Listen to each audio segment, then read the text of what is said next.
Bonjour à tous. Un témoignage bouleversant, un témoignage qui va certainement vous faire sourire, mais un témoignage de guérison. Il y a quelques années en arrière, presque au tout début de mon ministère, je faisais une campagne d'évangélisation dans les assemblées de Dieu dans le Nord. Dunkerque, Ham, tous ces villes. Et je faisais une campagne d'évangélisation avec un collègue avec lequel j'ai travaillé pendant des années, le frère Rumbal. Et on était dans une église du côté de Dunkerque, du côté de Ham, par là, dans le nord. Et c'était une église qui était froide. Il y avait eu un conflit avec le pasteur, les chrétiens, et le pasteur avait démissionné, était parti. Et donc il y avait un autre pasteur d'une autre ville a dit, écoutez, si vous voulez, on peut faire une réunion. On peut faire une réunion là-bas. Ben, je dis, moi, de toute façon, que ce soit là ou là ou là ou n'importe où, on fait les réunions. Et le pasteur Rumbal qui était avec moi, un prédicateur, évangéliste également, un ami, un frère, un ami, mais un père, il était beaucoup plus vieux que moi. Mais on était vraiment, vraiment comme les doigts de la main. Et on dit, pas de problème, on va faire des réunions là-bas. Donc il était prévu 2 ou 3 réunions. Et donc on fait la première réunion, l'évangélisation.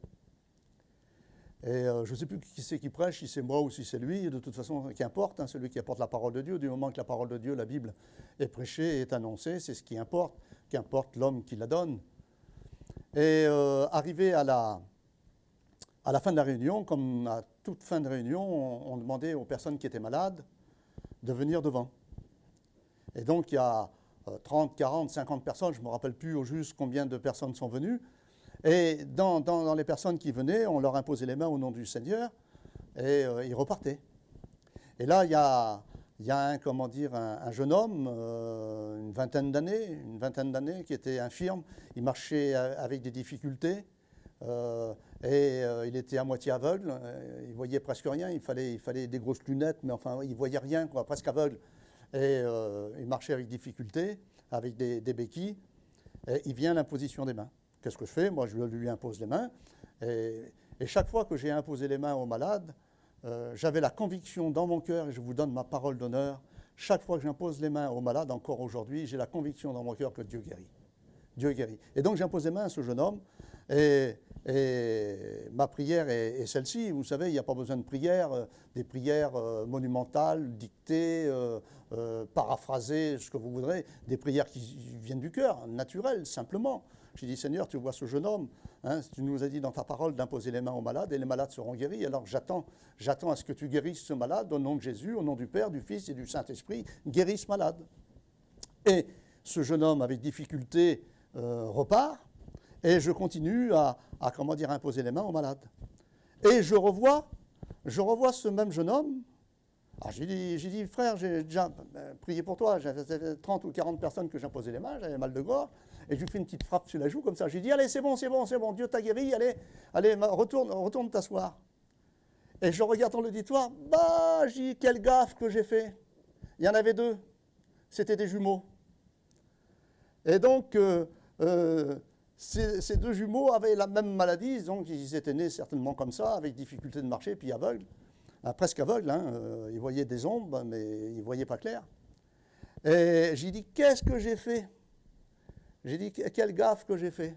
Et donc, à la fin de la réunion, j'ai été vers eux, j'ai dit, mon petit frère, j'ai dit, excuse-moi, je ne savais pas que vous étiez des jumeaux, et je t'ai pris pour ton frère. Mais je dis, de toute façon, on va vous imposer les mains en même temps, tous les deux, comme ça on est sûr que tous les deux, vous recevrez la bénédiction de Dieu. Et le frère Rumbal qui était avec moi, c'est avec le sourire, bien sûr, hein, c'est avec le sourire.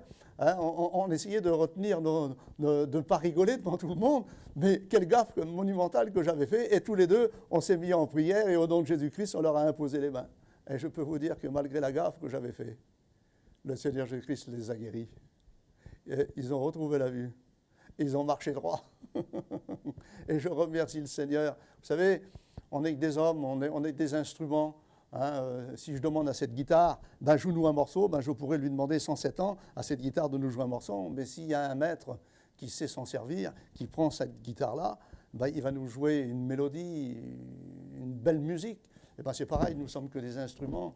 Le frère Rumbal et moi-même, on n'était que des instruments entre les mains du Seigneur, mais c'est lui qui prenait en main ces instruments, et à travers ces instruments, il nous donnait la possibilité, alléluia, par le moyen de son Saint-Esprit, de guérir ceux qui étaient malades.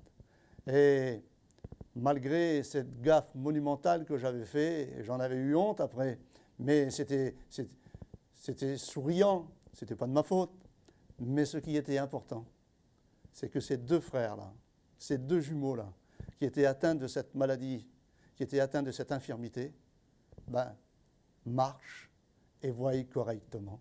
Et Dieu avait vu notre sincérité de notre cœur et avait accompli ce miracle, avait accompli cette guérison à travers ces deux jeunes garçons. Ils sont ressortis de cette église guérie. Ce qui fait que cette église qui n'avait pas de pasteur et qui était très très froide, je peux vous dire qu'elle était plus froide, mais plus que bouillante.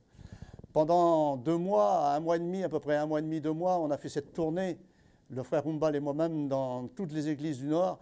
Cette même église-là, à toutes les réunions, quelles que soient les régions, et on faisait des centaines de kilomètres, à toutes les réunions, ils étaient présents. Et on a pu leur parler et on a réconcilié le pasteur avec les chrétiens. Que Dieu soit béni. Je crois au miracle. Je crois que le temps du miracle n'est pas passé. Où que tu sois, qu'importe la maladie, à l'article de la mort, le Christ Jésus, dans sa grande miséricorde, son grand amour envers les hommes, peut te guérir. Appelle-le, supplie-le, invoque-le, il viendra vers toi et te donnera ce que ton cœur désire. Que Dieu vous bénisse, que Dieu vous garde, que Dieu vous donne la foi, mais surtout, qu'il vous donne la grâce. Cette grâce qui nous donne la possibilité d'être sauvés, lavés, purifiés de tout péché. Que son saint nom soit béni. Que Dieu vous bénisse. Je vous embrasse à tous. Alléluia. Gloire à Dieu.